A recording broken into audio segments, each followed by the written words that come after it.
இந்த ஓவன் வாங்கி 1 வாரத்துக்கு மேல ஆகுது. இன்னுமே எனக்கு இத பத்தி ஒண்ணுமே சொல்லி தரல. இன்னைக்கு நீங்க சொல்லி தரல, கண்டிப்பா ரிட்டர்ன் சொன்னேன். அதோட ஆளு பயந்து வந்து, சரி இன்னைக்கு நான் உனக்கு சொல்லி தரலான்னு சொல்லிட்டு, வீட்ல என்ன இருக்குன்னு தேடும்போது இந்த முட்டை தான் இருந்துச்சு. அப்ப முட்டை வச்சு ஏதாவது சிம்பிளா பண்ணும்போது, இந்த கம்பியில வந்து சொருவி அதுல வந்து கொஞ்சம் மசாலாலாம் தடவி எடுத்து கிரில் மாரி பண்ணிக்கலாம்னு சொல்லிட்டு, நாங்களும் இந்த தந்தூரிக்குள்ள மசாலா மாதிரி ரெடி பண்ணிட்டோம். அதுல வந்து கொஞ்சம் போல மட்டன் மசாலா, வத்தல் பொடி, மஞ்சள் பொடி, மல்லிப்பொடி, அதுல கொஞ்சம் போல உப்பு, கார்ன்ஃப்ளவர் மாவு, இஞ்சி பூண்டு பேஸ்ட் நல்லா போட்டு முட்டைய 4 பக்கமும் கீறி வச்சிருந்தோமா, நல்லா அதுல பெரட்டி எடுத்து அப்படியே அந்த கொடமிளகா அதையும் பிச்சு உள்ள விட்டு, அந்த கம்பில சொருவி உள்ள வச்சா பார்க்க நல்லா இருந்துச்சு.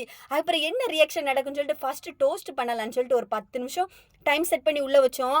ஆனாலும் அது வேகல. 2வது ஒரு 10 நிமிஷம் அதிலயே பட்டர தடவி வச்சா, அப்பவும் எந்த ரியாக்ஷனும் இல்ல, ஒண்ணுமே ஆகல. அதுக்கப்புறம் ஒரு 15 நிமிஷம் வைக்கலாம்னு சொல்லிட்டு எல்லாம் செட் பண்ணி வச்சிருப்பேன். அதுக்கப்புறம் கொஞ்சம் போல வெந்திருந்தது. இதுக்கு மேல எனக்கு பொறுமை இல்லன்னு சொல்லிட்டு அத எடுத்து சாப்பிட ஆரம்பிச்சுட்டோம். ஆனா டேஸ்ட்லாம் நல்லா இருந்துச்சு. ஆனா இதுல இவ்ளோ தூரம் பண்றதுக்கு நம்ம பேன்ல போட்டு புரட்டி எடுத்து சாப்பிட்டு போறதே ரொம்ப நல்லா இருக்கும். எனக்கு அதுதான்